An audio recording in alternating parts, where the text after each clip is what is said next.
And we're live. Now I need to know: are you a black activist or not? And On record. I'm not starting to show until Melissa tells me she's actually a black activist. Are you a blacktivist? I feel like either way, I'm going to get shit on, so I don't know how to respond for that. I want to say yes. Welcome to Babetalk. Hey guys, welcome to the BET podcast. I am your host, Ollie. Tonight on the show, we have drummer Patrick from Secret Eyes. What's up? Thanks for having me. Absolutely, sir. We have co-host Melissa. What's going on? Nothing much. How are you? I've been better. Hey, James, how you doing tonight? Everyone Hulu and relax with me. Yo, Yes. Same. Tony, what's going on? I'm just chilling. Just chilling? You're just stealing off of James now. Okay. Mm-hmm. So I'm Ollie, and it's the first week that I've been on because everything sucks, but not tonight. We have some sick background noise too. Anyway, so we start off the show by asking everybody how their day was. So we're gonna start with eating Tony. There you go. Oh, okay. Hey, this semester's kicking my ass. So today was really busy. I think I maybe had 30 minutes of downtime since 11 a.m. So I'm running on fumes. Nice. Sick. I hate school. So well, how about we tell the viewers at home what you're going to school for? Let's drop that knowledge real quick. All right. Well, I'm going to college for broadcast journalism. I want to be on the radio. I have a radio show. I actually have two of them. They broadcast every Tuesday, Thursday, and Friday. They're really awesome. I'm echoing so bad tonight. But one of them is called Tony in the Afternoon, and the other one is called the No Name Friday Show because me and my co-host are really bad at making names. All right, James, I owe you $5. I told James that it was going to be at least 2 weeks before you start plugging your own radio show on the podcast, so I'm actually joking. That didn't happen. But anyway, so what happens on your radio shows? Usually I just talk about what's going on, pop culture. I try to play some good music. Normal radio stuff. No more radio stuff. Do you have the wacky sound effects that go on in the background? No, because we're very rinky-dink. We're going FM later this year, but right now we just have the worst equipment. FM's actually kind of a big deal. It is. It's very exciting.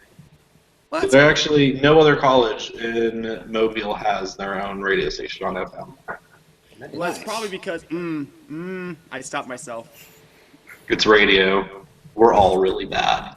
I was just gonna make a southern joke, but I'm trying to do better. I'm trying to progress myself as a person. No, it's okay because I make New Jersey jokes.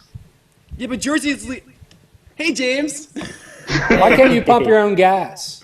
I don't know. I wish we could, honestly, because it makes no sense. Makes no sense. I want to pump my own gas. You literally, yeah. And I have to wait for the dumpy ass kid to walk over and be like, "How much do you want?" Yeah. You fucking it's Fill it up, man. Fill it up. I used to work at. Fun fact: I used to work at the only full service station in Long Island for a solid year, and it was fucking miserable. And kids used to take selfies with you and be like, "Oh my god, this kid's pumping my gas." So he's like a servant. That actually happened once. That's horrible. Actually did. Yeah, the only other notable thing that happened was I met Mick Foley at that job. No, you didn't. You met Mick Foley? Cactus Jack. Yeah, Dude he love. lives in the town that I worked in, Mankind. and I took a selfie with him, and not a selfie, but a picture, and it's on my Facebook somewhere. Is it really? That's actually really That's cool. awesome. If he was in his Mankind outfit, that would actually be fucking sick. Was he wearing flannel? He was wearing a WWE windbreaker. Did he have on snake boots? No. Did he force choke you? Force choke. The mandible claw. He may have chokeslams me on his car. Thank you. Thank you for saving me. I was thinking Star Wars earlier today. It's just did Mick Foles force choke you? He would be part of the Sith. If there were any wrestlers that would be part of the Sith, they're a select few that would definitely be Sith, Undertaker, Kane.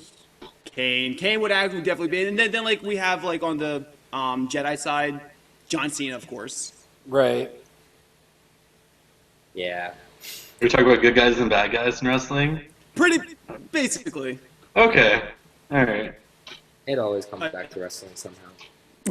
Anyway, no, sorry. I owe James a day. Hey, James, how was your day? Sorry, before we go on any farther, because we can go on this for hours. It was pretty cool. For those that don't know, I'm like an elected member of my music industry club board. So I started office hours today, and 2 of my friends that graduated last year surprised me during them, and that was really cool.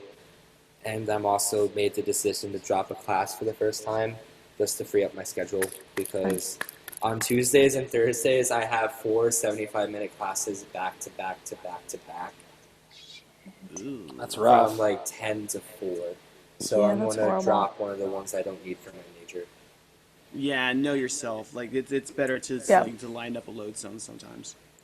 And other than that, today was pretty cool.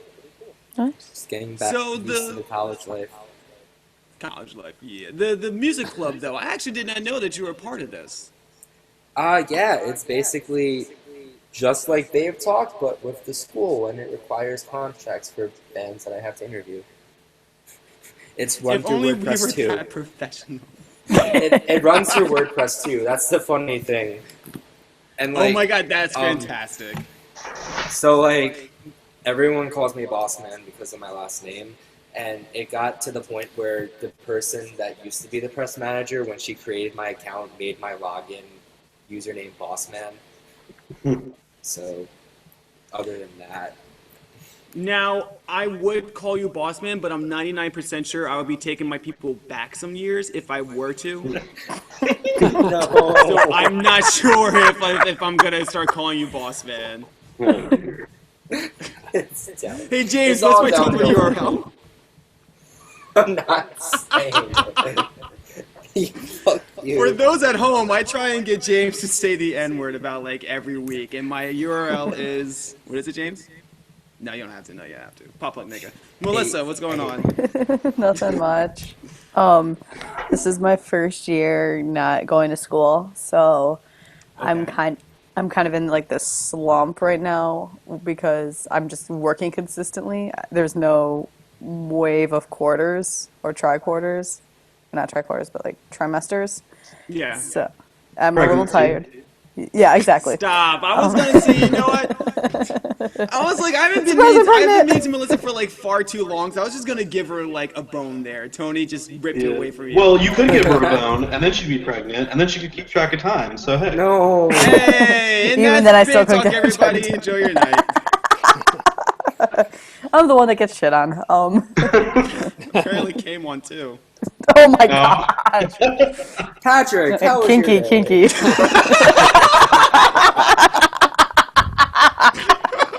It was great, man. I'm happy to be here. Just played drums all day.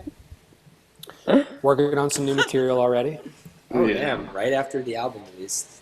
No, No stopping. no days Yep. off. No You can days sleep off. when you're dead. Exactly. Thanks Well- for having me. Fucking absolutely. I love how James just like took the reins and was just like, let's go.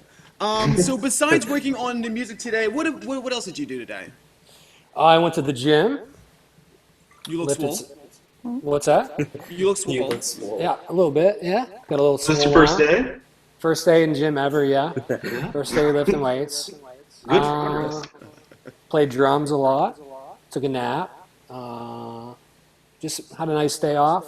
Relaxing, Nice. Yeah. Now you said day off. What do you do when you're not pumping iron and smacking drums? I work for an energy company actually down here in Pittsburgh. So that's my day job. Nice. Rock star by night, I guess. Well, there you Well, go. Arya was a plumber, but he can shoot fire out of his hands. Oh man, I really didn't want to start muting people.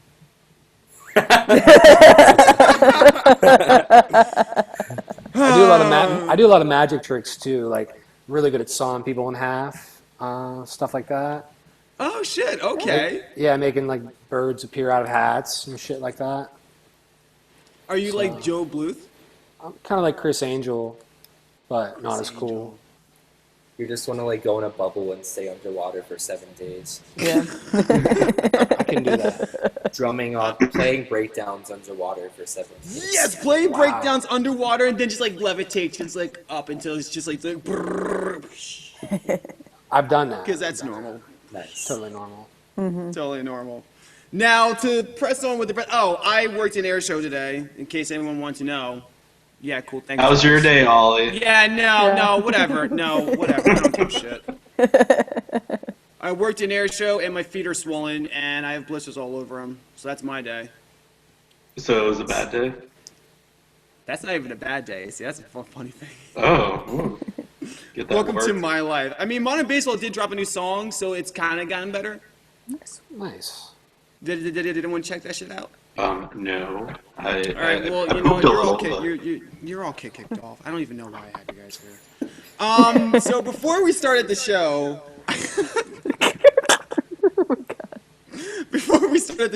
I told everybody in this group that if they're able to stump me with a Disney question, I would grant them one prize. I didn't say what the prize was, so everyone gets a prize, including Patrick.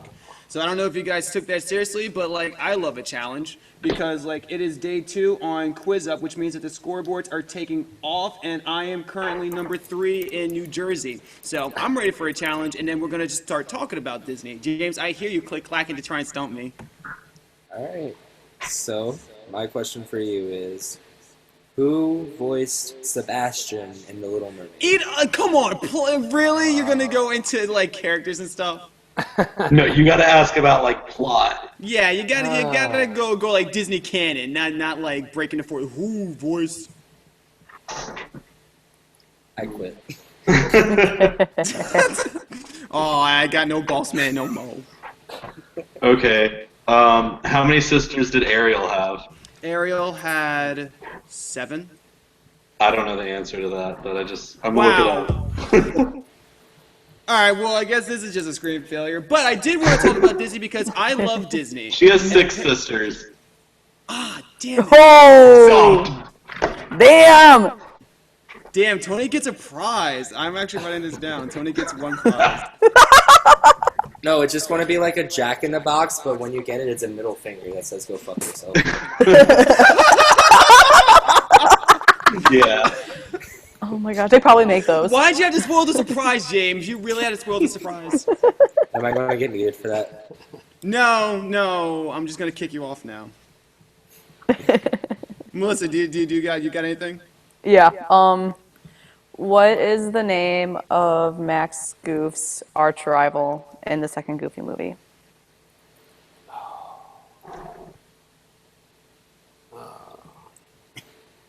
already know this. John Cena! Someone fill in the air, because like I know what it is. It's Bradley up across the third. Damn it! I was trying to come up with a faster one, but that's the only one I could think of. That was a tough one. Patrick, do you got one? Who's the name of the actor that played Zorro in the original Disney series? I'm just going right ahead and say like, I don't know, Antonio Banderas. That was the movie. Boom! Ooh. Roasted. Double stumped. Roasted. Well, I'm just gonna go fuck myself. But so because we're talking Disney stuff, we were actually gonna talk about our favorite Disney movies.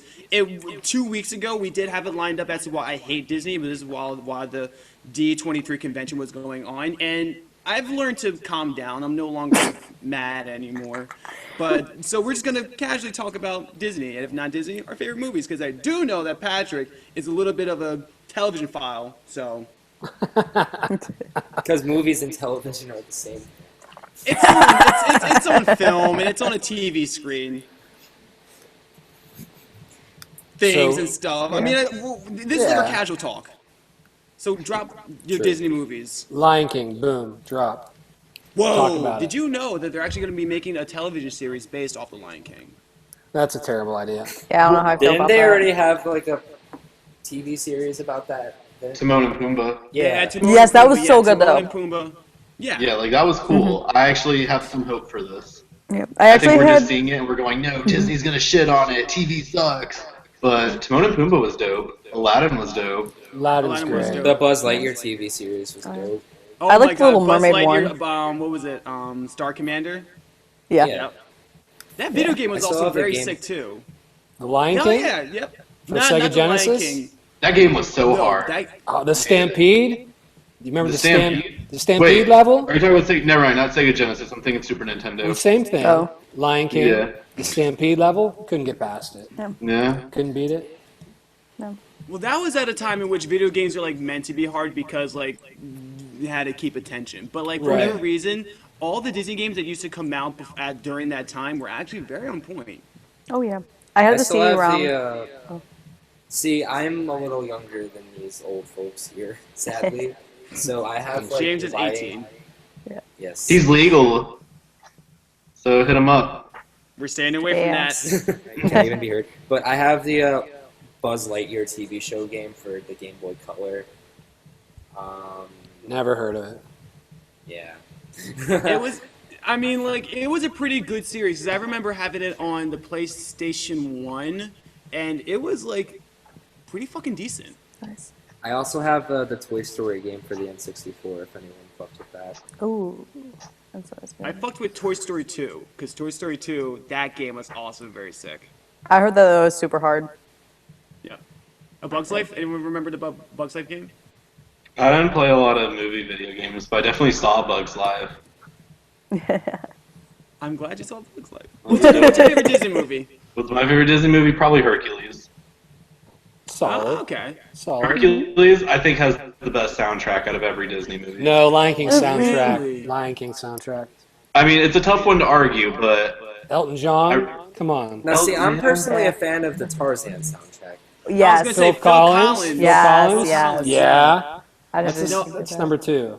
My personal favorite Yeah, is actually the I don't know, Oliver like- and Company soundtrack because Whoa, that's like older than me. It's like old as dirt. Does the That's So Raven 92? soundtrack count for anything? What? Does It's what got to be soundtrack? older than that. That's You know the so year? nah, Oliver and Company has to be like 92, 90. Are you sure? I'm 99% sure because like I think that was like my birth year. My phone's broken, so I can't check it. Melissa, what you watching, White Girl on Disney? I really liked a Goofy movie. That's probably one of my absolute That's favorite. a really good movie. That's Yes. actually Love when he sprays Yeah. the cheese in his mouth. Yes. Oh yeah. I wanted that Leaning Tower cheese just right in my mouth. I know, right? Yes. he made It's so spray cheese good. look so good, but I know, right? It did. And then like you actually go to like spray Cheese Whiz in your hand and be like, and then you realize that you made a really awful life decision. Really bad decision. Exactly. Such a See, terrible I don't decision. fuck with Cheese Whiz, period. So There was a Goofy movie video game for the Super Nintendo that was Oh, awesome. there was? I I didn't remember know that. actually. I didn't play Nintendo 64 though. I played CD-ROMs when I was a little kid. So, I had this game. I had like It was a. called. I'm sorry. I'm sorry, Tony. You okay? She was still talking. She was Oh, no, talking. you're And I realized I good. interrupted, and I was like, "Oh, slow down." No, you're good. No, but Timon and Pumbaa had this pinball CD-ROM game, Nice. and it was really cool because all the arcade games had like shooting the bugs to hit the. I remember through- that one. Yeah, there were like 3 or 4 of them, I think, in one game, right? Yeah. Yep. So that good. was the thing. Yeah. well, we have That's the Four the- in the House game for Nintendo DS, which is like, Oh okay, my you god, have to. this is the second time that I have to keep muting people. My god. I had this Disney CD-ROM. It was called Disney Frenzy, and it had a bunch of really cool games on there. But the coolest one they had was this Mulan game, and all the Huns were like running down this hill, and you had to shoot fireworks at them. Oh, cool. It was like Grand Theft Auto for Disney. I was just mowing Grand people Theft down. Auto It for was so Disney. legit. That's Because so you were great. just slaying Huns. It was just boom, boom, boom, boom. It was very cool. Now, does anybody remember the Disney version of Tony Hawk, Disney Extreme Skate? That's a thing. What? I have the guys Disney need- version of. I have the Disney version of Mario Kart. It was like Mickey Kart Oh, or yeah. something. Oh my god, I remember that. And it Mickey had all the Speedway. original Disney characters. Yes, it was. Mickey Yep, that Speedway was fun. 64. Because I remember always going over to. to Blockbuster to remember to rent that on my Game Boy. Never there. The one time it was when I was going to Florida. Guess who got it? Suck it, nerds. You still have it? Did you ever return it? No, I had to return it, sadly. No. But yeah, on your off time, guys, just look up Disney Extreme Skate. It has a pretty bomb ass soundtrack, and it Okay. also just has like a bunch of Disney characters, and it also was where I had first got my fear of video game glitches, and it's actually a very real theme, and I will tell you guys that story after the show. Yeah, I was gonna say. Yeah, it's actually a real fear that I have. It's very Okay. weird. But we're actually going to move on to our real show. Thank you to anyone who pushed through that. You guys are real MVPs. But it's Disney. Who wouldn't want to push through that? True. Because pretty much the theme was it's just like, well, like Disney, and then it's just like there's no like solid theme to go along with it. Professional guys, what's going on? So in actual news that we're gonna get into, people need to realize that just because you get upset at a band doesn't mean that it's actually viable. Yep. The Arcadies, Acacia? The Acacia. sorry, the Arcacia. Sorry, I thought I heard someone scream in my house. Arcacia, did I pronounce that wrong? The You're Acacia right. strain, yes. You're good. The Acacia strain. Thank you, everybody.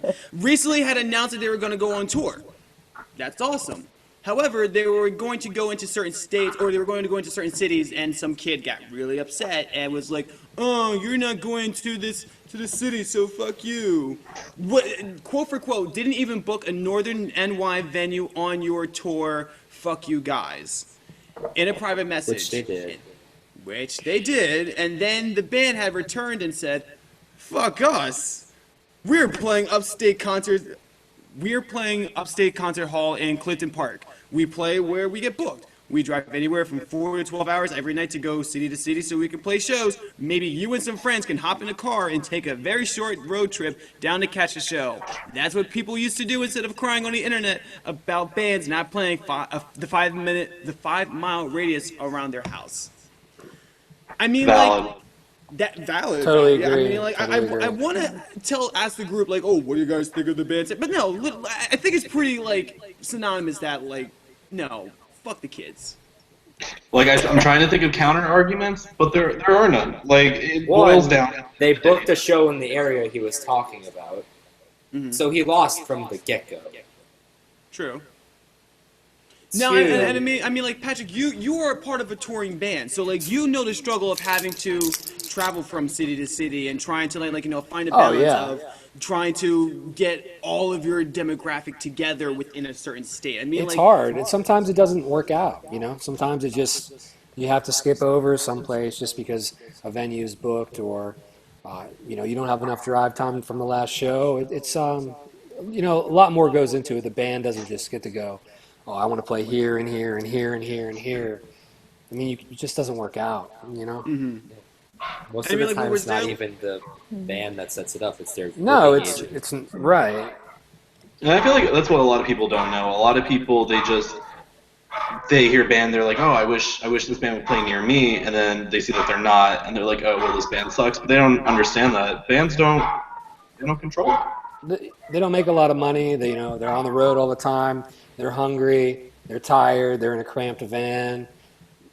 You know, they try their best. and that's also the insane part that kids really don't take into consideration. Like, a lot of people just romanticize bands to like superhuman size. Like, Right. they don't realize that a lot of bands, even if they're signed, even if they're not, they're still like, you know, sleeping in snow-covered vans on some Right. nights, or like sleeping in sleazy hotels, eating sheets Oh, for sure. food, like, you know, All the time. yeah. So that's an insane thing. I mean, like, have you ever run into the problem where you had fans say, "Hey, man, fuck you, bro, my state"? What? Yeah, a lot. You know, a lot. But that's just, you know, people that don't understand the whole process. I mean, we ate cold Chef Boyardee every day on tour for our first 2 tours because we couldn't afford anything else. You know, it's just so much goes into it. You can't hit every place, unfortunately. Sometimes you don't have enough gas money to get, you know, when you're first starting out, to get to that city. You have to, especially if you're, you know, DIY. So. Yeah, and that's also a thing too that people like to forget. It's just like, oh shit, like I have a job that I need to get to next week, and my boss said I can't advance the paycheck. It's gonna be ramen, and then people are like, "Ugh." Right. Even heard the bigger echo. bands fucking struggle with this. Yeah, I mean, it's not the 80s, so. Now, quick question: what happened in the '80s? You know, bands made a lot of money, a lot of radio play. you know, People were more into rock rock and music. roll. Yeah. They had hot tubs and recording studios. Like you couldn't make Almost Famous and set it in the 2000s. No way. Now, actually, that brings a great question that I would love to pick the mind about. We do have an entirely different scene from the 80s to, like, today's. And, like, to have the comparison that, like, the only way that you would be able to see your favorite rock bands or listen to the music of your favorite rock bands, especially the touring ones, if they're not very popular, would be through tours. Do you think that the tour still play an essential part in getting a band's notoriety up like it did back in the 80s or back even like the early 90s as it does today with the internet having so many download cards or like, being able to find music on YouTube? Do you still think that touring is as a It, solidified, yeah. I mean, it's that's how you make your money. I mean, you don't make any money off album sales. You know, you make your money off T-shirts. You make your money off touring. You know, there's nothing like seeing a band live. Really, boils down to it. I mean, it's a lot harder. It's not as easy for sure. So many obstacles, especially financially. But yeah, I mean, I think it's a huge part. Do you think that a band compared to what it was before are able to still gain popularity with little touring? Because like I do remember that there was a time in which I don't think this would have ever happened. If you guys remember, and Patrick, I don't know if you're going to be able to follow this analogy, but it's the only one that I have, so I do apologize for alienating. But you'll be able to get the core concept. When COA released Sabrina the Teenage Bitch, Mm-hmm. everybody and their mother hopped on that shit on Tumblr because of pretty much varsity letters, a GIF, and then a very angry catch line, make up your mind, stop fucking with mine. And I remember seeing that, and that had just caught fire, and everyone was talking about Seaway, like, right from the get-go, without even hearing the song, just looking at it and being like, oh shit, this is popular. Yeah. There's clearly a difference between like how to get popularity, like between like having the live shows and like having the internet. So do you think that like by having like a quick meme to be able to get your name out is still comparable to like touring solidly? I mean, I think obviously some bands have done it for sure. I mean, you know, some bands have never played a show and they're huge, but What was me got signed to Rise without playing the show. right, Same with Fishes. a lot of bands have, but you know, I think to maintain that popularity, I mean, you have to tour, and you know, you have to play your music live. True. Hey, Melissa, you got any words? Um, I kind of left for a hot sec because my internet crapped out, but I don't know. I think that the whole meme gimmick, it's a good strategy, but at the same time, I kind of seems, I don't want to say like luck to me, but it No, it's hit happens or how, miss. You're right. yeah, it happens how it happens. And it's a lot more, I'm not sure if this was repeated while I was off for a hot sec, but It's more like a it, lukewarm second. yeah, it's more accessible to have a lot of artists tour now and to be in the know than it was like in the 80s. Like radio play is nothing anymore. I No, mean, obviously it's good, but it's And I I don't mean, know. like you're right. Like when we have like the I wouldn't even say like meme campaigns because I think that was that's more of a stigma thing. Internet campaigns like the defend pop punk. Yeah. God knows how important that was to Man Overboard's rise to fame. I mean, like they also did have great music, but they also did have that like defend pop punk with the gun, and all of a sudden it's just like They were At the called same an act. time, they were also a steady touring band, though. If Man Overboard didn't tour, who knows how far it could have gone. It might not even exactly. have made Well, Oh this so yeah, it would for have been sure. all yeah. Well, this is a good talk. The only thing that I really want to have coming back from the '80s is just like more glam rock. If we had Oh more yes. glam bands, More like rock and roll on the so radio. That That's much. what too, I but would have that's come never gonna back. happen again. I highly no. I doubt it. abandoned the radio a long time ago, but that's Yeah. because like everything's really pop 40 for me. I really don't have any like all The thing stations is, or anything like that. it's still possible to be a rock band and gain mainstream exposure. Oh For yeah. Mice sure. and Men had a #2 album in the country. Issues charted at number 9. Pound the Empire charted at number 8. Neck Bring Me Deep the charted at Horizon number 10. is huge. Oh yeah. Oh, they've transcended. They're a success story. I can't No, wait for for Are the sure. new they getting album. radio play? Yeah. On They rock sent to I radio. Columbia, didn't they? not like gauging success by radio play, but like, are these bands like actually like getting the radio play that they deserve? On rock radio, they're starting to. XM, Yeah. Sirius XM. I heard Bring Me the Horizon on the random non-XM rock station recently, actually. I actually But heard that might be because they're on a major label as well. got it. I've heard Pierce the Veil and the Wonder Years on my alt rock station here in Detroit. So that's interesting. Shit. But yeah. Hey niggas, we moving up in the world. We made it. Yay. We made it. Just play Drake All in the right. background. So we were talking about touring bands, and we were talking about the respect that the bands deserve. Now, can we still have respect for the bands if they have ghostwriters? Transition. Recently in the news, I don't have the article up. So James, you're now going to be Ollie. Tell us, Alright, Ollie. so Wayne Gunn from Paris, I guess, was accused of having ghostwriters on Passing. her. Oh no! Hi. So she tweeted a picture of a guy in a ghost costume. Was like, "Hey, this is the ghostwriter we had," and then went on a giant rant about how, "Oh, we didn't have ghostwriters, and I think it's laughable how people records forced us to change our sound," and everyone is basically rightfully so siding with her. But it definitely brings up the important question: should you still be able to respect artists if they have ghostwriters?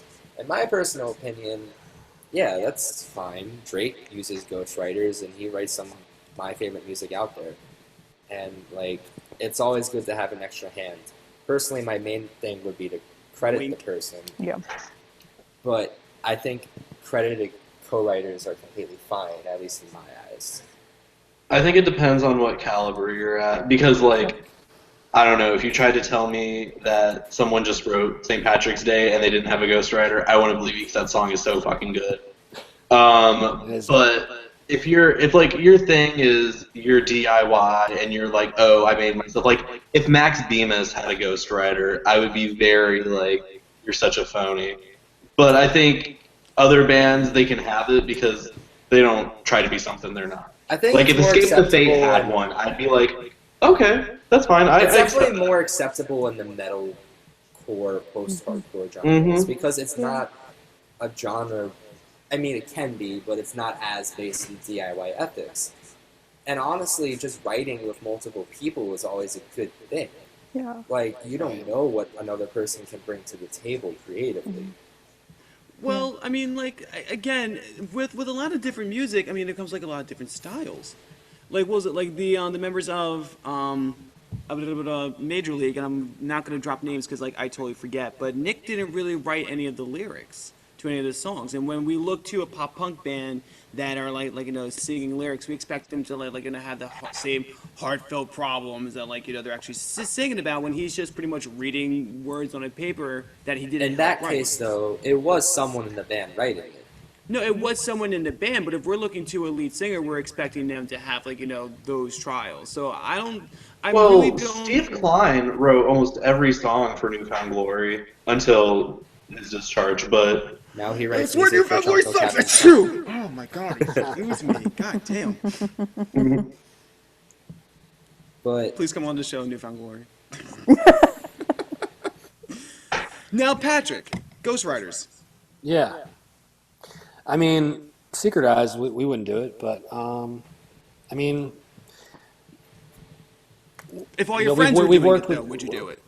if all my friends, no, I mean, if all my friends were jumping off a bridge, I probably wouldn't do that either. But I mean, Good boy. So, you work with producers, and I mean, producers definitely help shape songs. So I mean, what's the real difference, I guess, between having someone help you work on your album versus someone writing your whole entire song, I guess. I don't know how I feel about it. To each their own, I guess.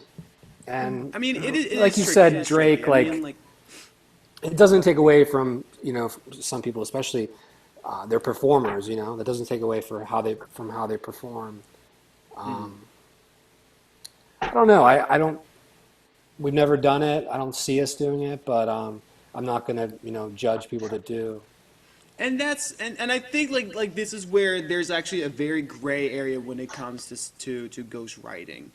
We can look in the pop industry and see that there are so many ghost writers, like down to Beyonce, who is Yeah. known to have some ghost writing, some her own, and like everyone will still be like bae. So we can take the same aspect, like having bands that are really genuine about the music, have the same passion, and then if we were later found out that let's just say Coffee Eyes by the Wonder Years where it was influenced or co-written by somebody else, Yeah. it would still have the same power there, Right.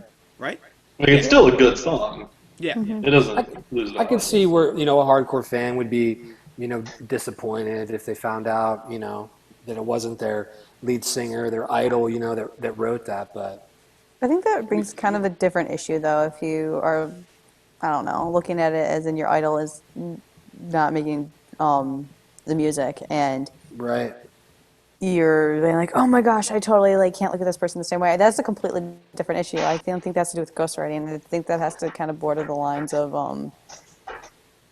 idolizing a person that's making music. And $10, the same kids that are gonna get upset that they were to learn that are probably gonna be the same kids that were mad that they didn't play their favorite VFW hall instead of going over Exactly. to the other Yeah. concert hall that's 15 minutes away. Yeah. I mean, it happens a lot, so Like- it is what it is. Exactly. When it comes down to it, music is art. And if there are other people that you want to bring in for collaborative efforts in order to make your music, your art better, then go for it. I think there's a fine line, though, when it comes to plagiarism or when, like Tony said, when you pretend to be somebody that you're not. Like if I saw Max B and I have a ghostwriter, that completely just blows his persona out of the water, and it's like, who are you? Right. So. What everyone else said.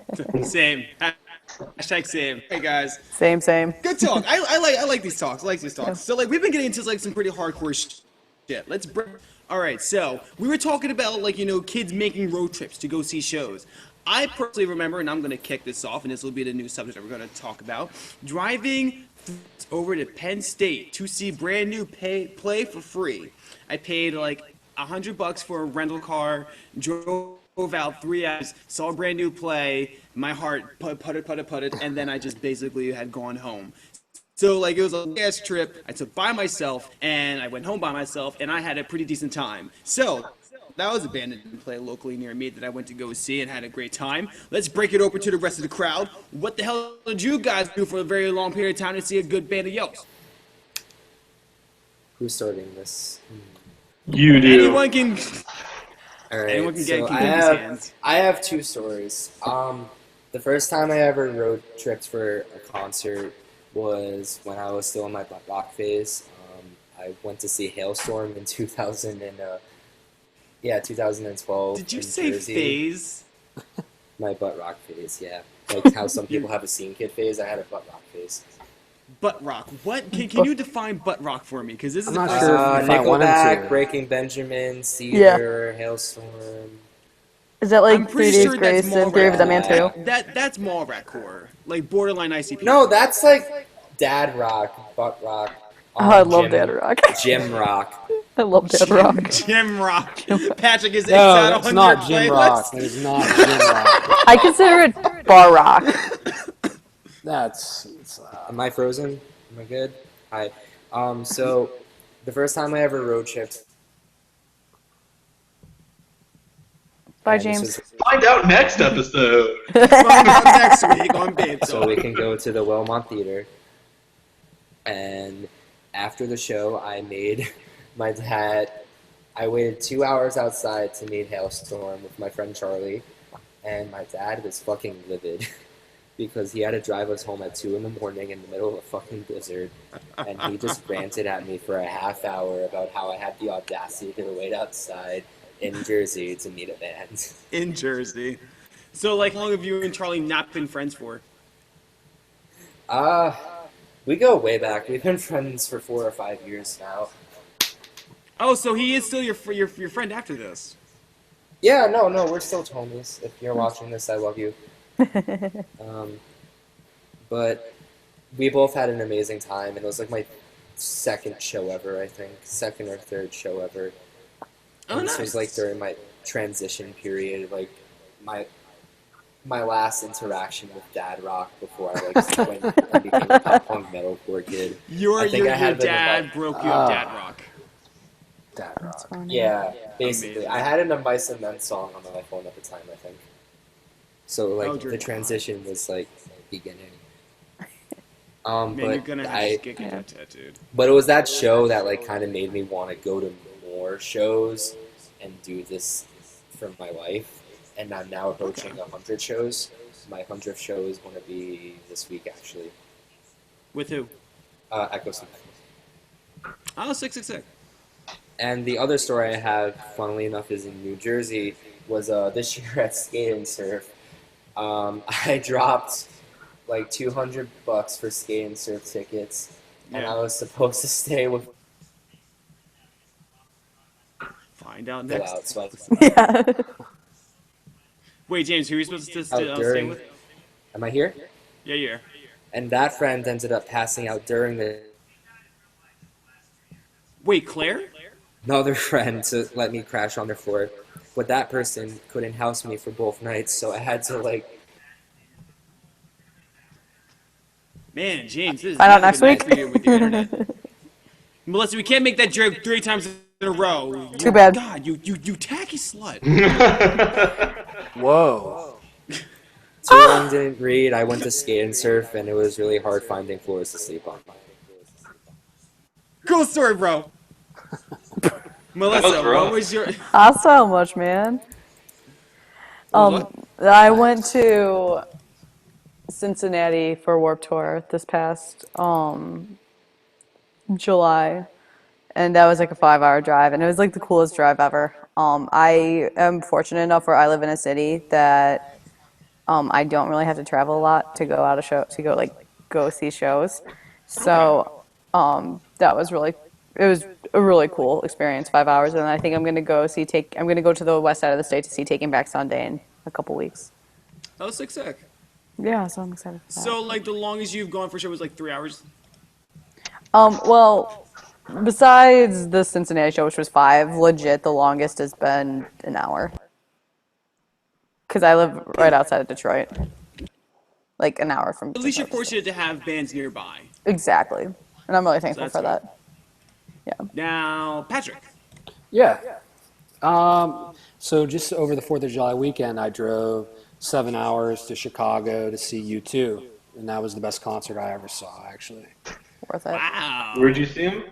Chicago, United Center. It was amazing. Their huge screen, just best show I ever saw. But I mean, I think it's fun to travel to different cities and explore the city, take a weekend, see a band. Just it's one of my favorite things to do, really. So How I mean, packed out was what's that? it? How many people were there? Oh, so they played 4 nights in a row, and there was 20,000 people there each night. So Wow, that's actually pretty they, insane. they were saying like $100 average a ticket, so that's like what Ass load. yeah, it's a Choice. million. It's a choice amount of money. Yeah, It's enough. but I mean, I went to Philly to see the Police on the reunion tour. Sick. I just moved to Pittsburgh not too long ago. I used to live northeast of there, so I would always have to drive to Pittsburgh to see a show, which would be like 2 hours. And when I was in college, a while ago, before they built Stage AE, it's a nice venue here in Pittsburgh. Bands would skip Pittsburgh, and I'd have to drive to Cleveland, so it'd be extra time. So my whole life, I've always traveled, and I don't know, it's fun. Just take your friends and go on the road, and just Yeah. it's a good experience. That's actually really cool. I do have a question though regarding the U2 show, and I think it's just because I haven't exactly gone to a show that had 20,000 people at it, or at like a mega complex, or like at a stadium. How was the process? Just seeing that many fucking people in one conditioned Oh, place and seeing one show, it was because it it was seems like it's breathtaking. Really, it's their live show is just it's so good.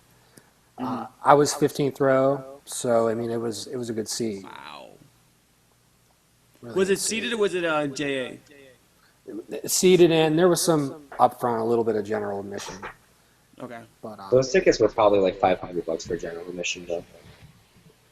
more than that, they were like over 1,000. Oh, fuck that. Yeah. Well, hey, man, I'd love to have money to ball like that. But T-Peps. All right, so last October I saw Brand New for the first time, For the first time? and yeah, for the first time. Well, I lived overseas for a while, They're so great. there was really no chance to ever see them. But they did their first Southern tour since really starting to do shows again. So I bought my ticket immediately. I went with one of my best friends. Her name is Sarah, and we drove all the way up to Birmingham.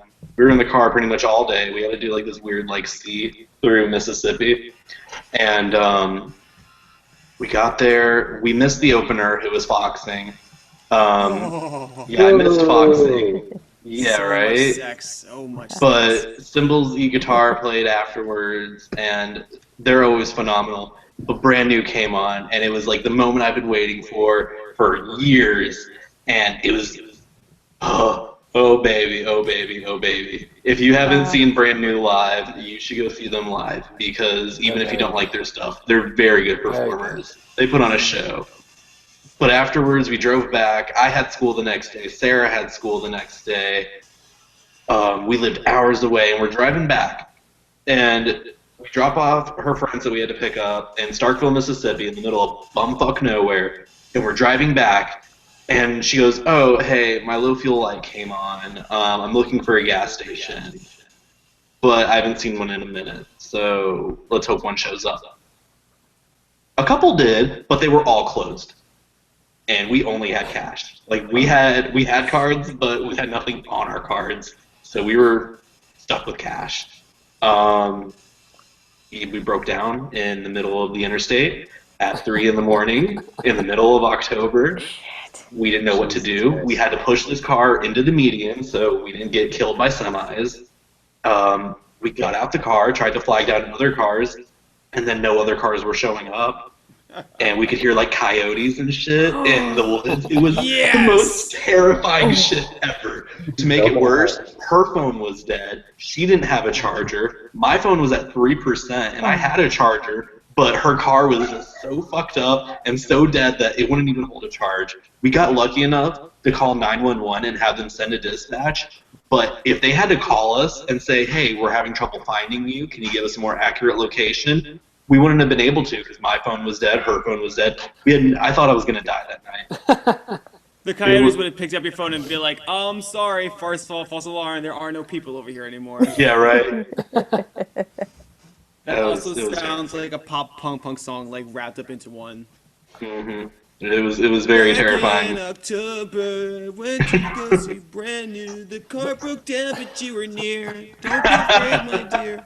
Ollie, why are you leaking the new Real Friends song? You'll never forget that. I'm not allowed to say I don't like Real Friends, so don't even bring it up. I've been banned by saying that I don't like Real Friends. Real Friends don't come on the show. Hey guys, what's going on? We're Babe Talking. We're actually going to get into our interview portion of the television program, or podcast, or audio podcast. This would be where I bring up sponsor information. Like today's episode, sponsored by blank, but we don't have any sponsors yet. Now you can have an opportunity to showcase your shit on our podcast. If you want to send us information as to becoming a sponsor for our program, send an email out to Ali@babetalk.tv or James@babetalk.tv. We'll discuss things and we'll make shit happen. Hey, Patrick. What's up? What's going on? You doing all right? I'm good, bro. That's good. That's great. So we're going to start to interview you. The screen that I have here is going to be James, Melissa, and then Pony. What? Tony. I haven't even been drinking tonight. I think that's the issue. Then we have Tony last, and then I'll ask my questions. But to kick off everything, if you can just start by saying what band you're in, the position you play in the band, your name, and just an overview of who the band is. Sure. My name is Who's your Patrick security Gallagher. guard? I play drums in Secret Eyes. We're a rock band from Pittsburgh, PA. Just came out with our debut album, Comatose, signed to Tragic Hero Records. Uh, they treat us great. Yeah, that's it, bro. All right. So I'm glad you're on the show. And so, oh wait, James, you're Thanks for actually starting. having Okay, me. sorry, my bad. No, yeah, absolutely. Yeah, good night. all right, well, James, start. I'm also glad that you're on the show with us today. Thank you. But my question is, what went into the recording and writing process for Comatose? Oh, we've been working on this for almost 4 years now. Just lots of. We were in other projects that didn't really work out. Had a lot of life situations. Trials and tribulations, death of family members. A lot happened to each one of us, and we just kind of became comatose for a while and numb to everything. And then we started to write again, and all these feelings and situations really influenced this whole entire album. Really, just we never thought we'd really play again after our last project, and it's great to finally get it out there on a platform for everyone to hear. Recording process was awesome. We recorded at Atrium Audio in Lancaster, PA, with Carson Slovak and Grant McFarland. Grant used to play drums in a band called This or the Apocalypse. Have you ever heard of them? Yes, I He's have. awesome drummer, great to work with. Super stoked that he helped produce the album. We recorded it all there over almost 4 years. It took us because we all had bills, we all had jobs, we all were getting older. So life kind of we weren't 22 anymore. So Yeah.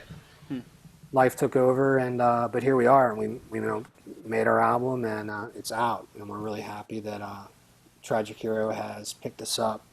It really treated us great. So That's awesome, man.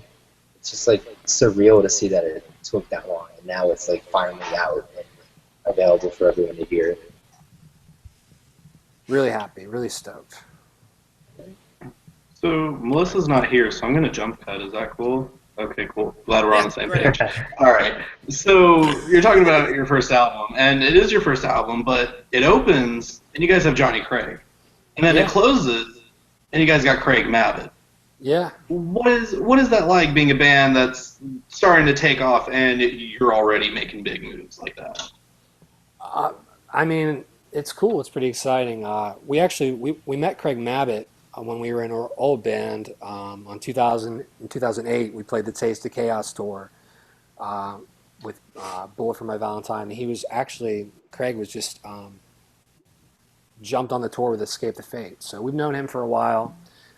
Seth actually managed a group called the Bunny the Bear. Have you heard of them?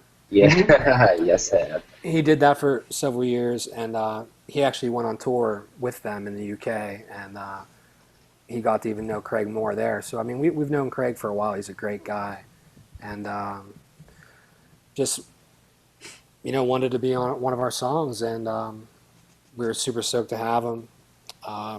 Working with Johnny Craig was great too. I mean, I know a lot of people have negative things to say about him, but I mean, he was nothing but like a gentleman and a scholar to us. I mean, he's just a really stand-up guy too. It was just really awesome working with both of them, especially that we've all been fans of theirs, growing up too. So. And was that weird, kind of having them as like people you looked up to now people you're working alongside?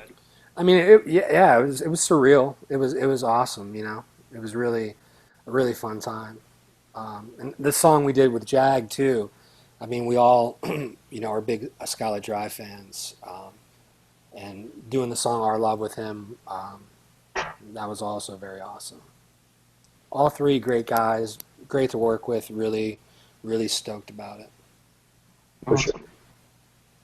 All right, so let's start to break down exactly, because like we were talking about earlier, you're pretty established within the music community for yourself. You're approaching like 30 years old. You said that you guys had different projects that you guys have worked on. Have you guys found like a well, of course you found a niche as to how it worked, but like how is this now different from the projects that you were a part of beforehand? Like the process of what you guys are doing. Have you guys toured it differently? What made it work this time? This time. We found our sound. We finally found who we are as people,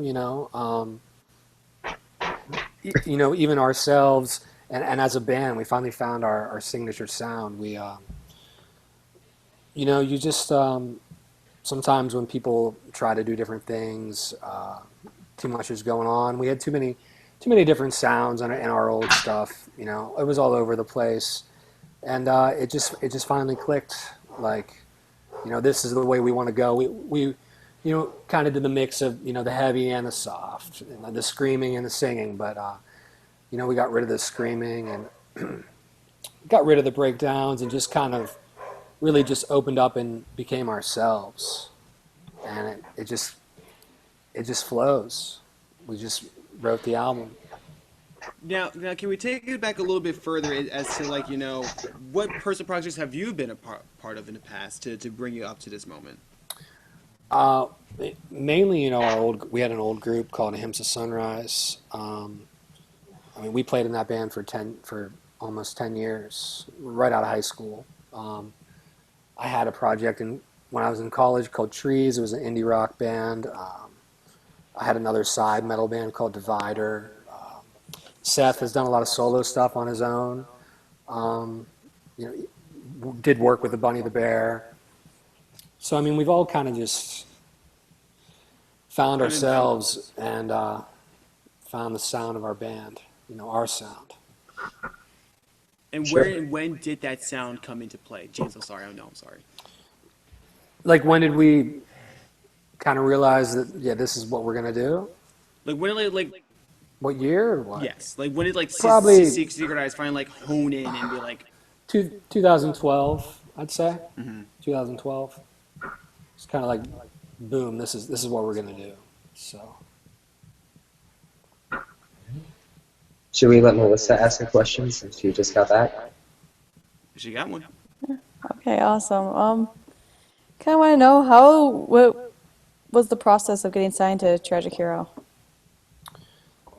like, you're always, every time you record something, you always want to send it out to people, and we've talked to them before a long time ago, but nothing that we had done before it was just quite you know right fit. So just reached out to him, showed him what we had, and Tommy was interested. So we just felt like with the other bands that were on the label and that had been on the label and the success that they've had, that would be a good fit for us, especially with that sound that we had, just created. And it was just kind of like, boom, we're gonna do it. Let's go. Nice. So just like all fit perfectly together. Yeah. Yeah. Cool. It does So, work out that way. since you have been in the industry for so long, is there any advice that you have for bands that are starting out now? Don't give up. Don't quit. That's. We could have quit a million times, but we kept playing, kept recording, kept trying. Just don't quit, and don't ever settle. Just try to be your best, and always try to be better. Always strive to be better. So just keep Most going importantly, just don't stop. Don't stop believing. Yeah. What did you use as the main source of motivation when you wanted to give up? Just that nothing I really wanted ever more was to make people feel the way that I feel when I listen to music. Music's such a powerful form of art that can change your mood. If you're having a terrible time, having terrible things go through your life, music can give you an escape just for even a moment, even half an hour to get your mind off of whatever's going on in your life and just make you feel better. And all of us have always wanted to be able to create art like that for other people, and just wanting to do that, that's what we wanted to do. So we never stopped, and I don't think we ever will stop. Okay, so since you've been signed, how have you seen things change? Just the amount of exposure is just it's great. It's just so nice to have a platform to put your music out there. I mean, we we recorded this ourselves, and we could have put it out there ourselves, but we wouldn't have almost 100,000 views on Oh Dear on YouTube, if it was us, just Hmm. us, just the connections, the the name that Tragic Hero has, since it's such a good label. Just the the way they can promote it. Also, we work with Mike from Earshot Media. He's our publicity. Shout out to Mike for hooking this up. He's been great. Yep. Um, just really just having a platform to put everything out on. Definitely, definitely. It's good to have, like, you can have your own voice, but it's definitely good to be given a megaphone, you know? Right, exactly. I mean, it's just better that way. Reach more people. Always. Ollie. All right, I want to side. Never mind. I'll talk about after show.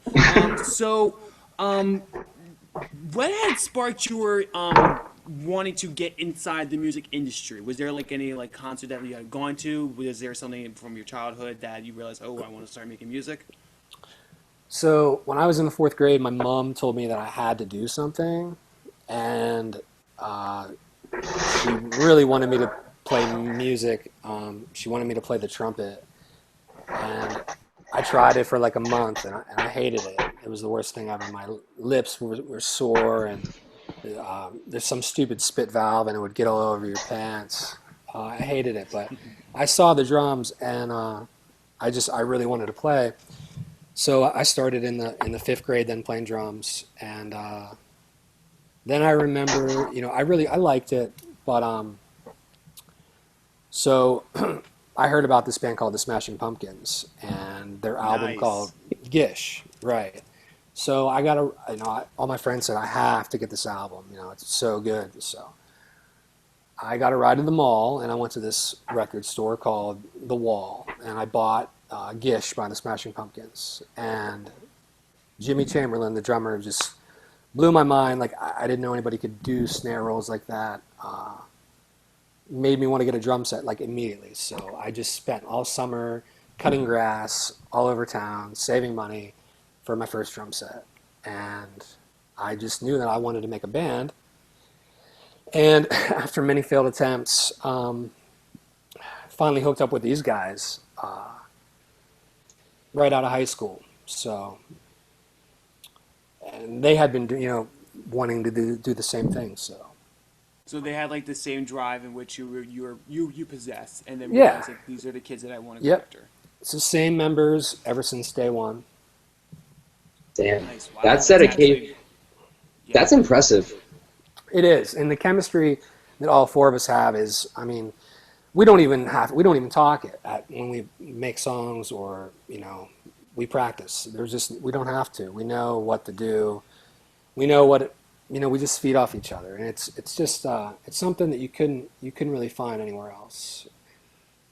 Now, just touching on the relationship that you guys do have, you've been from being together for like now 10 years.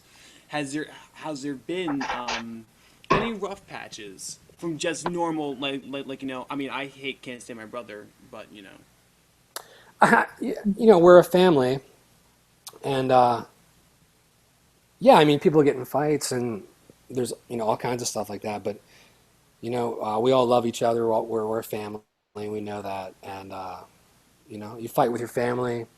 They're another family of mine. So it's just kind of always like at the end of the day, you might fight with your mom and your dad, but you still love your mom and dad. It's kind of the love we have for each other, which is it's a special thing, I think. You get mad because you care. Yeah. Yeah, and it's things happen, but nothing ever, really crazy. That's good. It's rare. So That's no rare to like find that. no like big Nobody's ever, love or like nobody cocaine. ever banged anybody's girlfriend or anything like that. Yeah, that's good. That's Teacher, good. you destroy me so I... All right. So Mutual respect. switching gears back to the album a little bit. Do you have a favorite song off of the record? Oh, my. I've been asked that a lot. I really think that Kiss for Kill is my favorite How come? because it's actually a song that we redid from our previous group. Um, Parts of it are, and it just turned out better than ever. And I had low expectations for it to begin with when the idea was pitched that we were going to maybe redo parts of this song, but it just came out so good to me, and it just I don't know. It's the song that I get the most feeling from. That's honestly awesome, especially like since you brought it back from the dead and made it better than ever. Yeah, I mean it was dead. It sucked. Melissa? Oh yeah, sorry. No, but going off of this album, did you have any musical goals that you wanted to meet in the brainstorming process when creating this album? Any musical goal, like personally or as a band? Either. We'll go both. Yeah. We kind of like wanted to just make something more enjoyable and go in one direction. We really wanted to go in one direction. Like we were kind of our last project, was very heavy sometimes and very melodic sometimes. So we were kind of torn which way to go, but for the better, and we all picked to try to go on the more the melodic side. So that was a goal. One of my goals was like not to try to overplay any parts. Um, yeah, we had a lot of personal goals, but I think just the direction we went in, that was the main goal, and we succeeded that, with that. Was there anything you guys were listening to during the recording process where you were like, "We need to sound like this. This sounds good." Like I know, like I'm not saying like copy someone else's Right, sound. right. That was I mean, we weird, but definitely like have a influence. yeah. I mean, I can't really pinpoint anything like directly during the album, but I mean, we have a lot of influences. Like one of mine main, and I think all of ours as a band is Circus Survive. We love Circus Survive. Yeah, Sick. I was definitely noticing that. Like I wanted to compare you guys to Circus Survive, but I was like, no, but it's definitely there. It's definitely there. Yeah. I mean, Anthony Green's awesome. We've met him several times. We played South by Southwest in 2010 with our old band. Met him there. I mean, they're just. We actually played Warped Tour with them too in 2005 when they were brand new. I think he had just left Seosin. So I mean, That's we've been still way listening. back. Yeah. It was on the Ernie Ball stage. But we all each have our own individual influences. Circa, I mean, we like Coheed and Cambria. That's one we all like. Kind of listen to a lot of different stuff, really all over the place. But Yeah. Awesome. So on a separate note, or unless Ollie, you can go ahead if you had a Oh, question. no. You're good, kid. You're good. Going back to kind of like persevering and everything and how you guys got started, if you could go back and you could tell like you or pretty much anyone who's trying to do what you were doing, what advice would you give yourself? oh my,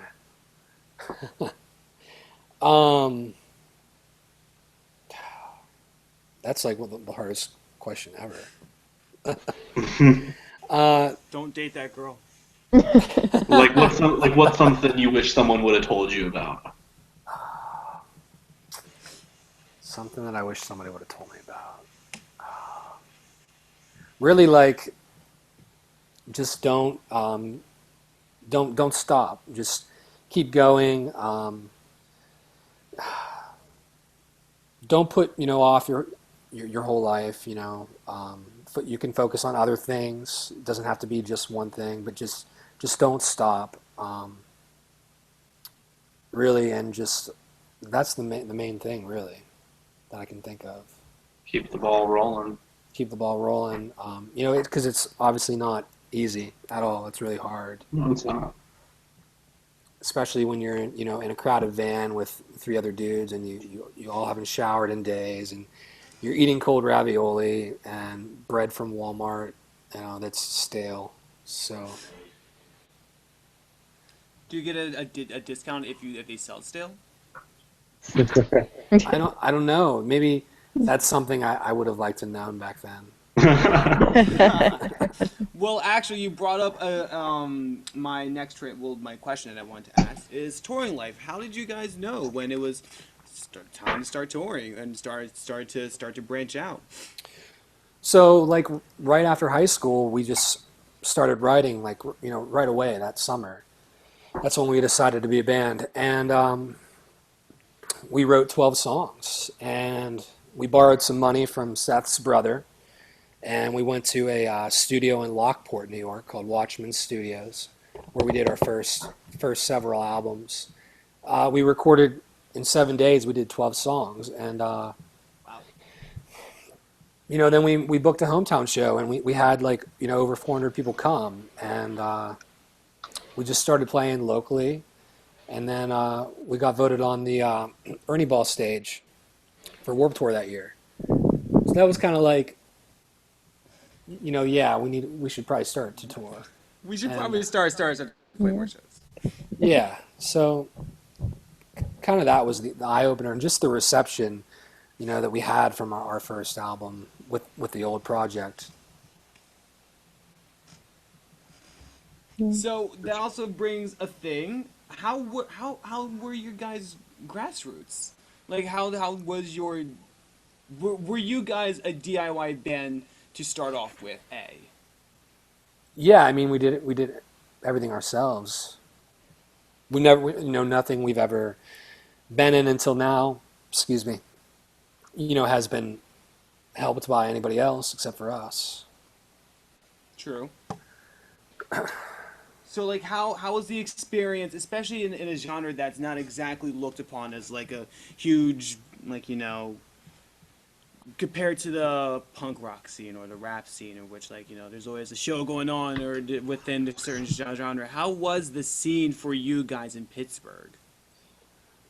It was pretty good, For actually. your genre, yeah. I mean, pretty good, really. I mean, that was a time, bands like Chiodos were coming out, A Skylit Drive. I mean, the Alsana, the Screamo thing, which we used to do, was going on. So, I mean, it was pretty well received.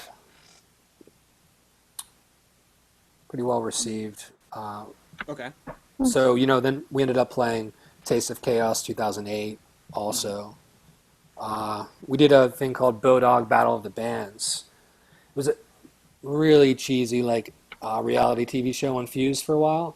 So we did that for a year. We got we were in the top 17 out of 7,000 bands. So I mean, we did a lot of stuff that kind of had some good reception, but the music wasn't what it wasn't up to par until now. So you guys have made national television debuts, is that correct? Yeah, we did. Yep. Oh, look at you guys go! I actually did not know that. That's pretty cool. I mean, it could have been worse. You could have been on a different Fuse show. You could have been on Dance Off, Pants Off. I mean, I wanted to get on that show, but it just... Yeah, right? Asshole, that was their choice. Me too, I saw though. that show one time, and there was like a clown stripping, and I was in 6th grade, and I wasn't comfortable with it, and You're I all stopped showing watching. your age here. That's You're traumatizing. all showing your It was age. very traumatizing. I was discovering sex, and a clown was stripping. That's weird. Maybe you Yeah, it should was talk to weird. somebody about that. I do. Speaking of discovering sex,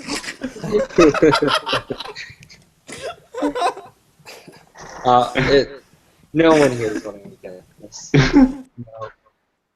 Let's just move Okay. on before we Yeah, do let's that. move back. Oh, I had a brain fart. I'm still Well, thinking it's about this James clown. anyway, so. Yeah, sweet. Nice. All right. So this is kind of continuing. Is there like anything you wish you could go back and tell yourself 10 years ago Oh, this question about the again. industry? Oh man, that it's crooked and that it's hard, and there's people that will fuck you over. Um, but also, that it seems like it's gotten better than it was. Um, For sure. like around 2006, 2007, 2008. I mean, it was pretty. I think really low point, and that's kind of when we started to lose, steam and motivation. I guess I would have told myself, just that it's going to get better, and just even though that we did stick it out, to just kind of have better spirits about it. Okay. So just like hang in there, kid. It'll be okay. Keep your head up. Yeah, Keep your head right. up, kid, just because you didn't make it this time. I knew you were going to do that, Ollie. I'm pop punk trash. I'm very sorry. It's I cool. feel you. All right, Melissa. Yeah, kind of going off of that, if you can say, with your experience in the industry, how have you seen it get better?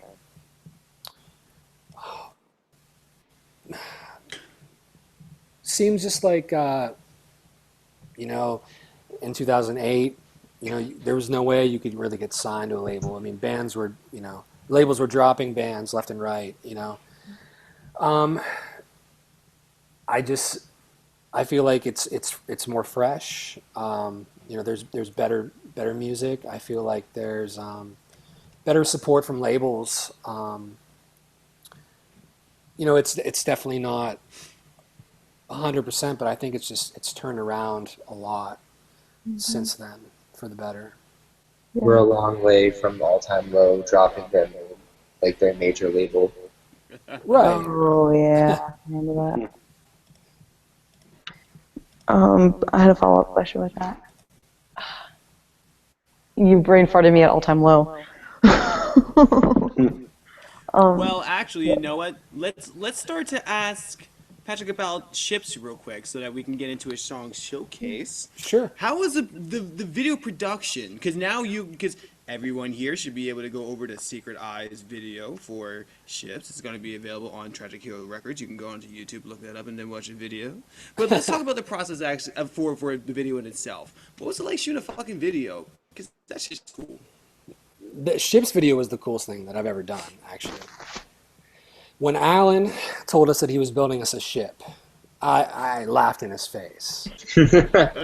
Okay, the song's called Ships. You want to build us a ship? He's like, no, I'm building you a ship.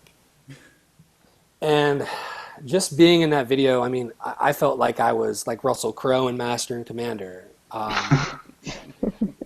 They had it rock back and forth, all right? So they had people pushing it back and forth on both sides. So Seth and I have motion sickness.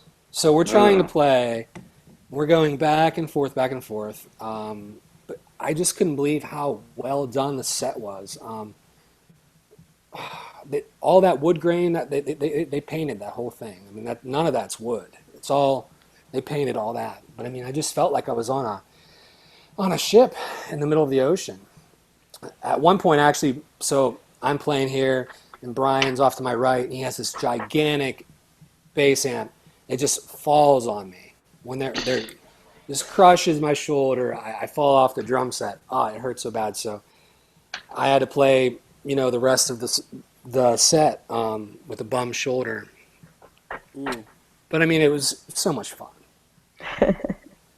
But Play through the pain. being the drummer, it's the hardest because you have to play the whole time. So they film it from front to back. So they'll get Seth and Jared first, and then they'll get Brian, and they'll do a bunch of shots all together. But I have to play the whole time, and I'm actually the only one that has to play. Because if I try to not play, you can't fake playing drums. You can. Yep. Yeah. So, I mean, like 12 hours straight of playing drums, like I was just ready to die. And it was hot as hell in there. Like it was over 100 degrees for sure with those lights. But I mean, it was totally worth it. It was definitely the most fun thing I've ever done. Oh, it was a badass You video. guys were.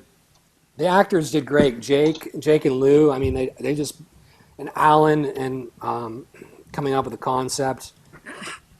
The captain with the blue suit, at the very end, you'll see the little statue. That's actually, Alan had that in his bathroom as a child. Really? Yeah. Man, Full circle. Yeah. I don't know. I've noticed not a lot of people put emphasis on music videos anymore. But It's like, all about lyric videos now. yeah, it's like lyric videos or like live footage. But you guys did like a real video with a real storyline. 2 real videos. Yeah, 2 real There's videos. going to be a third. There's going to be a third. And there's gonna be a third. Get the fuck out. But It's 2009 all over. Get the fuck out this podcast. It really is 2009 again. Oh yeah. right, like it's the It's consistency fun. and it's refreshing. It's refreshing. It's a great way to promote an album. It gives excitement to it. And a nice visual effect, before we, could start touring. So, I don't know. I like the approach we did, and we're definitely doing one more, maybe 2. So, Well, let's drop some knowledge on ships. If you want to tell the listeners and the viewers real fast the story behind ships, and then we'll play this bitch out for everybody. yeah, I mean, so it's a guy, having a hard time in life, struggles, trials, tribulations, that we all go through. He falls asleep in the bathtub.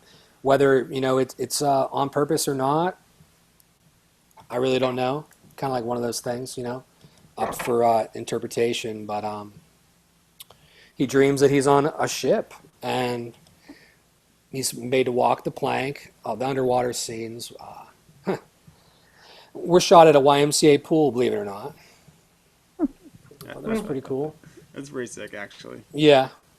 And then he wakes up, and he just freaks out and just realizes that he has a second chance at life, and that he can overcome these things, that he's stronger than these things. And I'm guessing that ties back to what the song is about as well. Right, exactly. Yeah. All right. Awesome. Well, ladies and gentlemen, for your listening pleasures, see your good eyes with ships. It might take me a few seconds, but we're going to get there.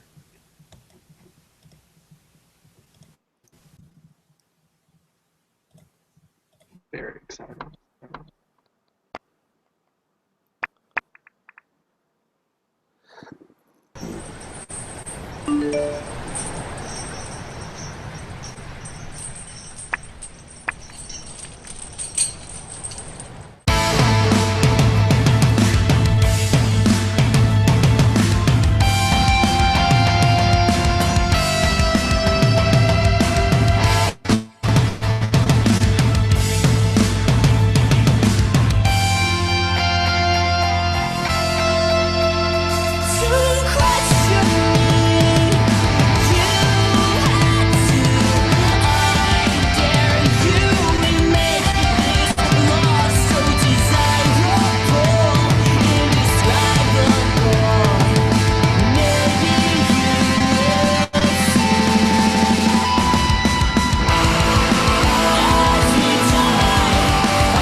Hi.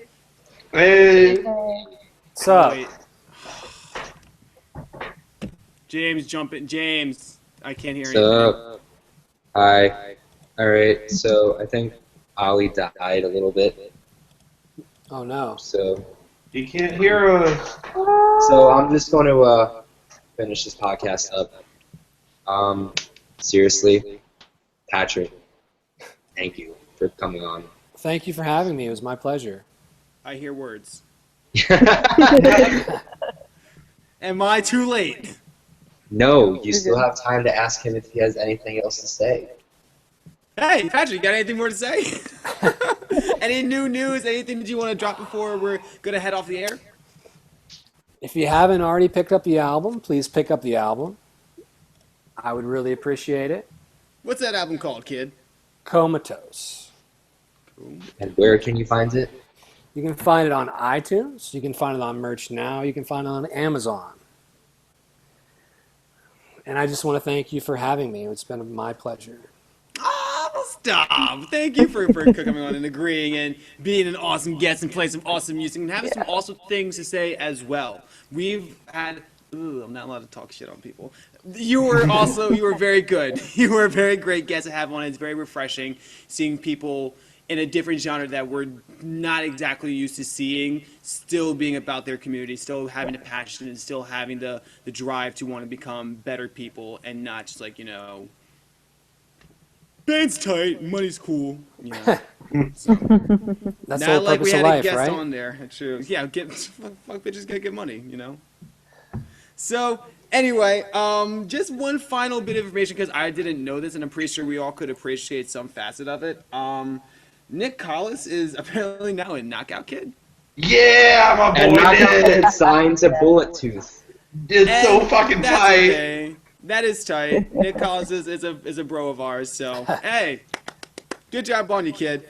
And that's where we're going to end tonight's show. If you guys want to jump on to Babetalk, again, send information to Oli, O-L-I, at babetalk.tv. We will soon be going on hiatus to try and get new bands to come on and everything along the lines of that. If you like what you saw September here now, 30th is our last show before we take a break. for a little bit. It's gonna be a little bit. Not too sure when we're gonna come back on air, but we will be back on air. We'll be better than ever. We might have a brand new website. I might be a whole different person. I might be replaced by somebody. Who knows? Ollie might be dead.